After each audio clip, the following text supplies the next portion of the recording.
Hello and welcome to That British Homestead. My name's Nick and today I thought I would be showing you some clearing of the allotment. So as you know, at this time of year, the allotment's kind of like on a knife edge. Last week I was harvesting tons of tomatoes thinking it was never going to end. And this week everything's got blight and is half dead. So I'm going through and I'm going to be clearing it. I'm going to clear all my tomatoes today and I'm going to be clearing my peppers, my chili peppers, because they're not going to be growing anything now. I have got blight, like I said, a couple of days ago. These were perfectly good tomatoes and I was like, oh, I'll let them ripen up on the vine, etc. But now there's no hope of that. As you can see, most of them are completely dead. So I'm saving what I can, and I am thinking to myself, I'm kind of kicking myself because I absolutely detest waste and I really like keeping everything healthy and I don't want to throw anything away. So I'm dividing them up, things that we're going to be eating, as you can see, into this flower pot here, and things that are good for the birds to eat and things that are going to go into the compost. So nothing that you see that's going anywhere is actually going to be not used. Okay, it's either going to be turned into compost, which will be going back into the ground for next year, or it's going to be going to the chickens, which will be produced into chicken goodness, fertilizer and eggs and things like that. It's really important that I give that to them. You know that the price of chicken feed is going up and up and up. I cannot believe it, right guys? I went and got my chicken feed yesterday and it was £22.50. Oh my days. I was like, I only wanted one. And they were like, no, that's one. I literally almost fell over backwards. I do have babies at the moment, so I am giving them growers, but it was never that expensive. Oh my days. I can't believe it. So everything's going up and up and up. So anything that will help sort of reduce that price will be fantastic. So I am giving them loads and loads of things to be snacking on. Obviously nothing that is affected by any sort of disease, but lots of these have split because we've had tons and tons and tons of rain. Guys, it's like we didn't have any rain for the whole of summer. Well, we got it all now, so it is ridiculous. So like I said, I'm going to be saving as many of these as possible. I'm going to be trying to ripen them up at home. You can put them in like a little, what I do is put them in like a Ziploc bag and let the natural process of them ripening start. They produce, I think it's ethane, and as soon as one starts producing it, they all do. It's really great. You can do it, stick a banana in there or an apple to help the process, but to be honest, when some of them start ripening, they all start, so it's very exciting. You can also, tons of recipes for green tomatoes, just add a little bit of sugar to them, they're all right. So I'm going to be doing that, and as you can see, I've gotten quite a lot here, but there's still quite a few that are going to be affected by blight. These are the tomatoes that my friend gave me. It is an heirloom that their parents have been keeping for generations, so it hasn't got a name, don't know the name, but every year her mum saves seeds on her farm. Actually, she owns a big farm, and she keeps the seed and she gave some to her daughter, who planted some and had too many and gave some to me. These are fantastic, absolutely fantastic. They are really big beefsteak tomatoes. They're very blight resistant. I just love them. They're really reliable, and once again, they don't really have a name, so I'm very thankful that I got to try them. I think they're from Lithuania, where her mum lives, and it was absolutely fantastic gift, probably the best birthday gift I've ever gotten. Some of them, when they're kind of growing into the grass, and the grass being so in the wind from moving everything around, that's where blight kind of happens, so you can't get angry at them for that. I'm also having a very good weed. This is a great opportunity to come through and pull the weeds that I just haven't been doing, because we've got in so much rain. We've had like a big hit of plants growing through, whereas all summer long nothing's been growing apart from the little bit that I was watering, so they're kind of like having a last hurrah and trying to get some form of growth before winter, which is understandable because obviously that's what they're designed for. So I'm giving it a good clear. I am thinking that I might put cabbages on this place, because I did garlic last winter, then I did peppers and tomatoes and chilies, so I might do cabbages here this year. I try to do crop rotation as much as possible. I know that some people say there's no benefits like for pests and things, but I do think like how we like to have a really balanced meal, our microbes that live in the soil really like a balanced meal as well. So if you rotate through, it kind of gives them everything that they really want in life. My favourite animal is actually a tardigrade, so whenever I think of soil health, I always think of little adorable tardigrade. If you don't know what one is, Google it. I think they're adorable, and I like to think of them like having a balanced, like healthy meal. Either that, or I might do some beans. I haven't decided yet, but I'll probably do some cabbage. I can see that there's a lot of stinging nettles here. I hate stinging nettles with a passion. I actually got quite badly stung on my hand because I chose to take my glove off and grab one, which was nice. But it does show that it is incredibly yummy, wonderful soil. I did put a load of horse manure down on this area before. I covered it up with plastic, and I'm going to be pulling it up as much as possible and covering it with horse manure again before I plant whatever I'm going to plant. And I do find that that makes the soil super rich. As you can see, some of these are still fantastic, and I'm having a little bit of a nibble. I'm not going to pull up the plastic completely just because I've got some dahlias in here. Another thing I'm quite tempted to do, not necessarily this patch, but for a very big patch, is to plant a whole bed of dahlias. They are so beautiful, as you probably can see. This dahlia just there, it's absolutely gorgeous. I really like it, and I've got a big pack of multicoloured dahlias, all grown from seed obviously, and I'm really excited about growing them. I do think that this time that is spent clearing the garden patch is a great opportunity to sort of plan for the next season. I really enjoyed the flowers this year, which is very funny. If you know me in real life, I've gone from hating flowers, thinking they're pointless, what a waste of space, I can't believe gardeners would put any time to flowers, to being a very flowery person. It's probably my favourite thing to come down and see the flowers. Is probably one of my favourite things to be doing. I think they're fantastic.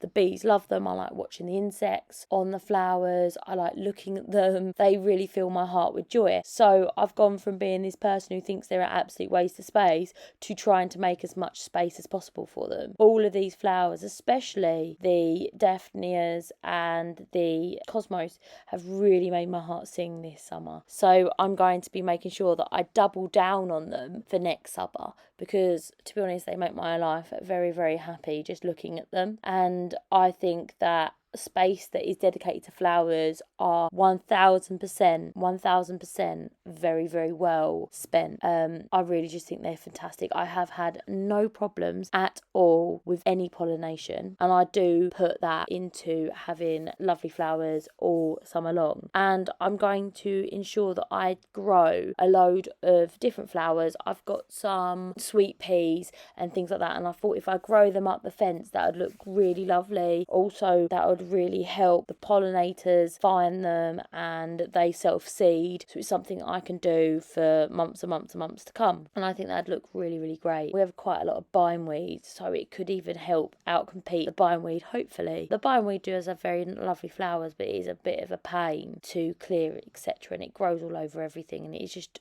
awful. I'm still taking all the tomatoes off of these, by the way, just in case you're wondering why I'm putting them all in my pocket. Once again, my basket is right next to me, but yeah, I'm not doing that.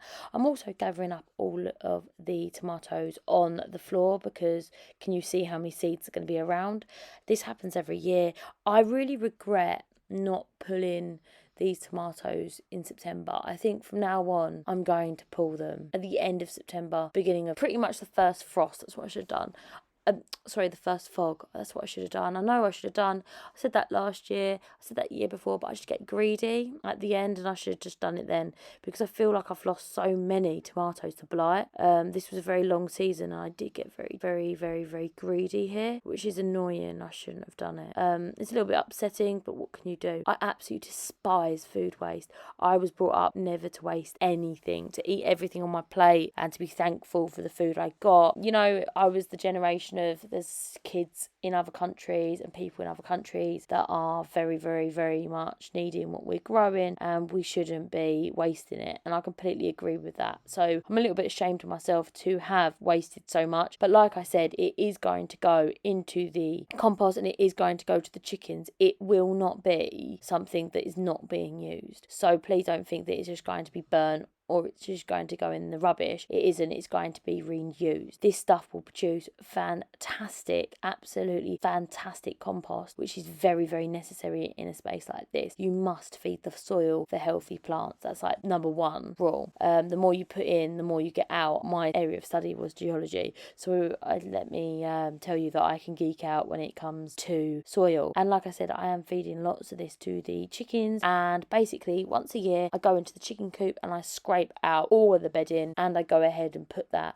on my potatoes or whatever. Once it's well rotted down, it kind of rots in place. I think of my chicken coop like a gigantic compost heap, because they will help turn everything, and they will eat what they want and poop all over it and produce a lot of nitrogen, which is really good for leafy growth and young plants. Of course, you need to get that rotted down, because it's something called hot manure, which basically will burn your plants if it goes directly on it. Unlike duck bedding is fantastic. You can just put duck bedding straight onto plants because it's cold. Compost, it doesn't burn your plants. I do that a lot at home because obviously I've got my ducks at home, so it makes way more sense for me to do that at home and not carry it to the allotment. I do sometimes when I have times. My main focus in both the allotment and at home is to build soil and to ensure that I have microbiome of the soil sort of really happy and healthy, so that it makes a great base for plants to grow in.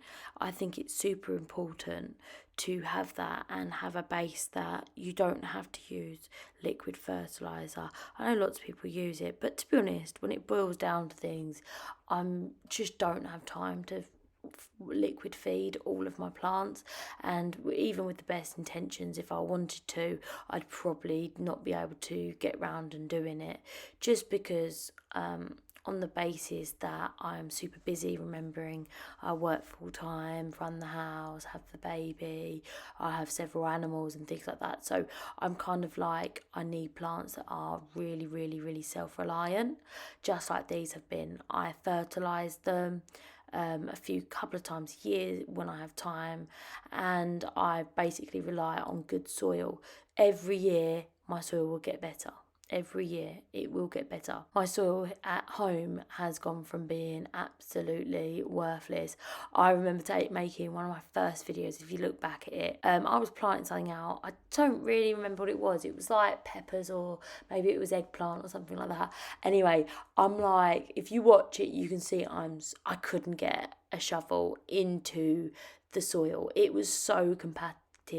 It was really rocky. It was so low quality, like ridiculously so. And now I'm always shocked whenever I go out there and I dig something. It is like cutting butter with a it is like cutting butter with a hot knife. It goes right the way through. It's absolutely gorgeous, really like high quality, full of organic matter, retains water like a champ. Like, it is everything you want in soil. But I don't expect that overnight, this has been years of it breaking down, etc. Every year your soil is going to get better as long as you keep adding organic matter to it. Organic matter could be literally anything. As you can see, I'm not digging down to get the rest of the roots of this. That is organic matter that's going to rot down into the soil. Yes, I'm going to pull up this black plastic. I'm going to put down more organic matter. I'll put down some maybe spent hay and some horse manure, some chicken fertiliser, etc. I am taking out even the healthy looking plants at this point, because I don't want them to basically get sick over the next week and me lose more tomatoes. I feel guilty. These peppers are looking really great. Lots of them are changing colours. I had a tiny little bit of disease on my peppers, but nothing really major. I had a little bit of slug damage, but nothing major. Surprisingly, I don't actually have that many slugs. I'm not too sure why, because I haven't been using slug pellets or anything like that, so I'm not 100% sure. I'm guessing it's just luck, I guess, because lots of my friends have lost lots of their plants to slugs. I'm not sure. I do know the person in front of me does use slugs repellents, and maybe they're helping. I did use beer traps for a time, but because we don't drink, we don't actually have beer on hand. So I was going out and buying the beer, and basically the foxes were absolutely loving it. And every time I put it out, the foxes, I think they were trying to get the slugs, and they just basically ate all of the beer and just pulled it about and stuff like that. So it was a bit of a pain. These peppers that I've got are absolutely massive. Like, I've always been a little bit hesitant of growing big bell peppers because I'm in the UK, and I was like, oh, it's never going to work. I'm going to get teeny weeny ones. I'm getting absolutely massive bell peppers here. Some of them are smaller, don't get me wrong, but some of these are bigger than what you get in the supermarket. And once again, apart from fertilising at the beginning of the year with a bit of chicken manure, and I did blood and fish bone, and I think I did cornmeal, and I think I fertilised twice since I put them in. Didn't do anything else. I don't use liquid fertiliser at all because I told you I really like tardigrades and I don't want to hurt them, and I read that they're not really fantastic for them, so I haven't done anything other than use sort of granular or homemade fertilisers on there, so nothing liquid at all. The soil is what it is. This year it was very compacted, but I cannot complain. I've got so much food off of this, but it is, as you can see, a little bit compacted. But every year the soil will get better, and every year I'll get a little bit more better at growing. So it is a work in progress. I don't expect to be fantastic day one. That's kind of like not at all possible. But every year I plan to get a little bit better. This cosmos actually has finished for the year. Lots of it has died off. So I'm going to go ahead and pull it up. It's mostly twigs now. It is a shame because it was absolutely gorgeous. But I think between it dying off and Bailey sitting on it, it's kind of done for the year. Like I said, I'm definitely going to save seeds. I already have saved the seeds from a variety of different colours of cosmos, and I will be growing them again next year. Absolutely gorgeous plant. I'll be growing more of them next year. I have this idea in my head, like this vision, where like down the main path of this allotment, I want to grow flowers all the way along the path and like leave a little runway between the garden beds. But down the whole main path, I want cosmos, I want dahlias, I want marigolds, like more and more different plants I can't even think of, like sweet William and things like that. I want them all down the runway, like little bit like, you know how a bride walks down aisle and she's got flowers on all the benches. That's how I kind of envision it, like really beautiful. And I might do that down the sides as well. I've got some irises as well that I've just put in, or I say just a few months ago, down the side. And I want them to grow up one side, and I will be doing sweet pea down where the big fence is. And I just think that's going to be absolutely gorgeous. And I'm quite excited about that idea next year. So I'm going to try to keep like as many flowers as humanly possible, have a bed of dahlias. Oh, it's going to look absolutely gorgeous. Bees are going to be coming all over my allotment. You're going to hear it hum when it comes to the summer. It's going to be very exciting. And then obviously I've got all of the flowers, like I always make sure that I keep the flowers on my potatoes. I really like flowers on potatoes. I think they're really pretty, especially when you get like the coloured root varieties. I think them flowers are really lovely. So with all of these, it's always going to be something for my lovely, absolutely gorgeous bees to have. I've also got loads of poppies.